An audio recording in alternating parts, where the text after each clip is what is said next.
This video is just a recording of my journey through prostate cancer, which in 2011 I was 49. I came in from work, had my tea, had a shower, watched a bit of TV, went to bed. That night I just got up to go to the toilet 16 times that night. It was weird, just getting up, just peeing, going back to sleep, getting up again. It felt as though my bladder wasn't being emptied and just peeing, going back to bed. That routine went on. I realised there was something wrong because I don't drink, I don't smoke. Couldn't go to work that next morning because after getting up 16 times per night, no one can function. So the second night, same thing happened. I realised then that there was a problem. So I went to my GP in Sheffield, which is England, and spoke to him. He assured me that there was nothing seriously wrong. He thought it was a UTI infection.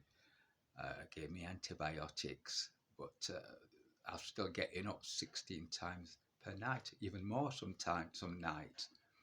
I started to regulate myself how much I was drinking, sometimes not drinking at all, just so as I could get some sleep. Still going backwards and forwards to my GP, giving bloods, him testing it, coming back saying there's nothing can be found, but I'm still peeing.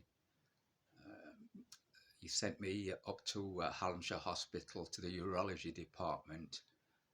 There I filled out a tick sheet and I put down that was getting up 16, 17 times per night, handed it to the nurse, and she looked at me with a quizzical look on her face that she didn't believe me.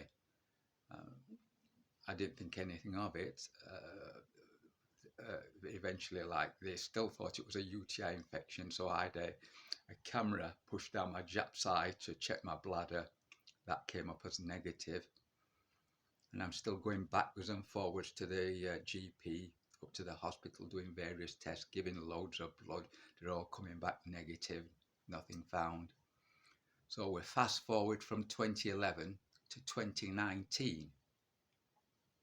2019, I'm around about 9.5 stone in weight, which is ridiculous. I was absolutely really thin, but still strong, still doing my press-ups, sit-ups, going on my bike, but just really thin. My children noticed it and I noticed it, but not once did I ever go off my food. I was still eating like a horse.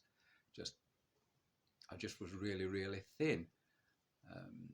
Went to my GP. This is December 2019, so that's 8 years gone by, and I says to him that I shouldn't be this thin. He puts me on the scales, looks me up and down, sits down, and he says, "Charles, you're fit and healthy. I wish all my patients were like yourself." That's what he said to me. And I looked at him and I thought in my mind, this guy's crackerjack mad, but you don't want to argue with your GP. So I went away, dwelt on it, thought about it. Then I rang my sister Donna, who was a nurse in America, and I told her everything. And she said to me, she says, "Charles, get back there urgently. That's cancer." It never once entered my mind that I had cancer, because you always think of cancer patients as being frail, ill. I mean, it just didn't enter my mind at all, because I was still physically strong, but just thin. Well, I made up an appointment by my phone app, so the doctor, and I told him everything. Then this is what he does. This is a critical thing. He actually takes some more blood, and he said he's going to do a PSA test, prostate specific antigen test for prostate cancer, and also he did a digital rectum examination where he sticks your finger up your bum and just feels your prostate, just to feel if there's if it's rough or if it's enlarged or something like that, which they can tell. After about 3 days' time, he called me back his face bright red, and he said, I have to tell you that you have stage 3 prostate cancer. So 8 years it took him just to do a simple blood test, which if he had done that in 2011, 12, 13, my cancer wouldn't have progressed to stage 3.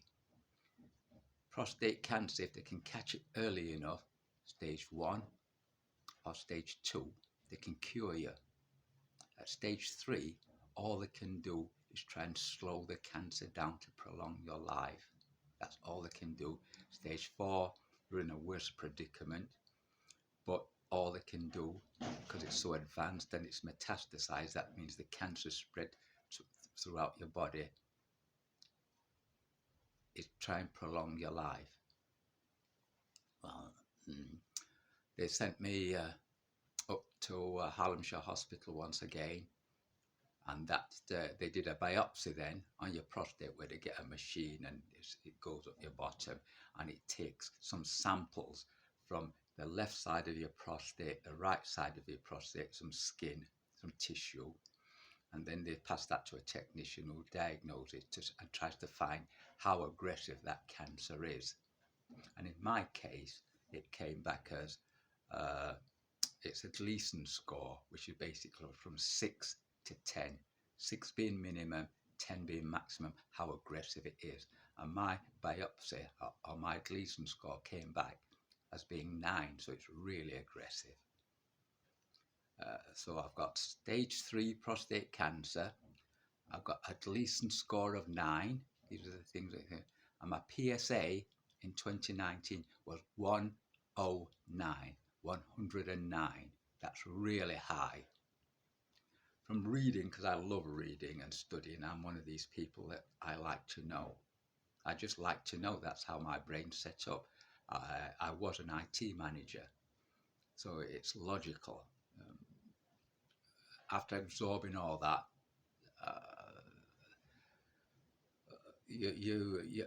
my brain, I just process it all, log it, and start reading and reading and reading. Then I saw an oncologist, and basically he said that a prostatectomy, I think that's how you pronounce it, prostatectomy, is out of after my realms of like, you know what I mean, what they're going to do. They can't do it because my PSA 109 means that my cancer is already metastasized. Once it's over 100, and I've had it for 8 years, since 2011 to 2019, my body's flooded with cancer, minute miniature cancer cells. With a Gleason score of 9, that means that even though if they could do the prostatectomy, it's a really difficult word to say that, prostatectomy, if they did that, it still wouldn't work because my blood is being flooded and my cancer is so aggressive it just will come back straight away. So they scheduled me in for some radiotherapy at Western Park, which is a cancer hospital in Sheffield. I had 7 weeks of radiotherapy, plus they wanted to give me some hormone therapy as well. But I said to them, I'll have the radiotherapy, but after reading and reading and reading, I realised that it wasn't going to work anyway. But I did do it because it did slow the cancer down. I must admit, it shrunk the cancer, it slowed it down. But they wanted to put me on some hormone therapy, which is, they call it ADT therapy, androgen deprivation therapy. Basically, prostate cancer feeds off a man's testosterone. That's how it actually grows and feeds and spreads. So if they can lower or stop your testosterone, then the cancer, the prostate cancer, shrinks. But they don't tell you this. When they give you that androgen deprivation therapy, hormone therapy, they're chemically castrating you. They don't like to use that word, but that's what they're actually doing. Because you have man and you have woman, Women have estrogen, men have testosterone. That's what makes us men. That's gives us the bulk, our strength, our aggression, testosterone rage. When you're young, you don't really know all this. That's why young men die young, because they're not aware that it's some of the times, like, if they can just back off, it's just testosterone what gives us that surge, that urge, what makes us men. So if you stop that, a man's testosterone, what is he? Is he a man? Think about it. Google it yourself. Basically, once you stop a man's testosterone, you are a eunuch. You may look like a man, but once it's stopped, you start getting hot flushes. That basically means that you're having like menopausal symptoms like a woman. You start growing man boobs, breasts, because they've stopped your testosterone. They won't tell you all this. You start putting weight around your stomach area and your thigh area because you're turning into a woman. You put weight on. Your mood will change because you're turning into a woman. You're a eunuch. But yes, they call that beating cancer. Turning you from a man into a eunuch. Stopping your testosterone is beating cancer. And I'm all up. You know what I mean? It's not for me. It's not for me. I'm a Christian man. That's my faith. Death's come knocking at the door. I am going to die. It is going to kill me. My cancer is going to kill me. It's at stage 4. Am I afraid? No. Did I cry at any point? No. Did it make me upset? No.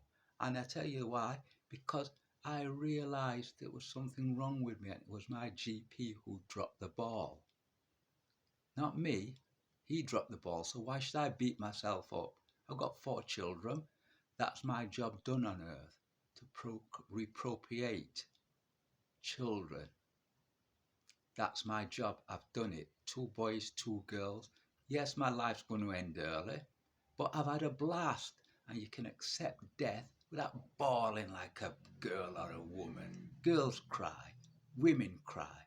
Men, we don't cry. We accept what we've got, and you take it with good grace. But that's my thinking. I can understand other men bawling like babies. That's them, not me. Have I got any regrets? No, sir. Have I had a blast in life? Yes. I've had a ball. And I do it all again. Even though I knew what I knew now, and I'm going to still die. If I could go in a time machine, I'd do it all again, because I've lived a life, and you can accept death easily if you've known you have lived a life. I'll be 61 this year, 15th of July 1963, that when I was born. Will I get to 62? I might do, but I doubt it. I might do, because my cancer's aggressive. But that's life. I accept what I've got without any recrimination, without any bitterness, without any anger, without getting upset. I sleep well at night because I know I've lived a life. Yes, the doctor has let me down, but such is life. He's just a man. He's made a mistake. I told him that and moved to another surgery. And that's basically it in a nutshell. That's how cancer is. It sneaks up upon you when you least expect it. I have aches and pains. Don't get me wrong, it does hurt, but I'm a man. I take these things on the chin and grit my teeth and just get on with life as best I can, because that's how I'm built. I know I'm different from most people who fold and cry, who are angry, upset, but I can't help how I'm built. This is how God made me, to be this way. I just accept and carry on. And I know it's morbid, but I'm more I'm more inquisitive how death's going to take me, how it's going to feel, how it's going to like shut down my systems one by one, how I'll be bedbound. That's that. I've always loved biology. That's the thing. What interests me, because I've got an inquisitive mind, and the main thing is I have a strong faith in God. That's what keeps me strong. My faith, to know that yes, death is going to take me, but it is not the end. It is the start of another life. That's why I have faith. That's why I'm not angry. I can smile. I can laugh. I can do everything what most people can do. Oh, I've gone off track a bit, but oh yeah, my cancer is progressing. It is at stage 4. I'm scheduled to go into hospice care at some point. As this cancer riddles my body and makes me weak and makes me lose more weight. They've got to sort out my pain medications. But I'm always upbeat. That is my nature, positive. I get up with a smile on my face. I get up happy. I've always been a happy person. Simple as that. I think that's all I've got to say at the moment. I'll sign in again and leave some comments for me. Ask me some questions. I'll respond to them as best I can. As I say, I've done extensive reading. I've sent my test results off to various consultants around the world, especially Australia. They got back to me really quick, because you always want a second opinion if you read like myself and you want to understand your cancer, which that's how I am. The main thing is to just be yourself. That's all you can be. People say, oh, I'm going to put up a big fight. I'm fighting this all the way. And that, it's nonsense. I watched all those videos. They're just delusional. It's nonsense. There's no fight in it. You've got to be realistic. You've got to find out. Some people are in denial. Some people are in denial. They don't want to know. Don't want to know anything about the cancer. They just want it out. But there's no fight in it. Once you understand that from 2011 to 2019, 8 years, that cancer's been in me growing. My body has been flooded with microcancers. So if there was a procedure to actually take out my prostate, the cancer would still be in the rest of my body. They can't do anything, and it would just come back. This is what they don't tell you. When you hear all these people saying, oh, I'm in remission,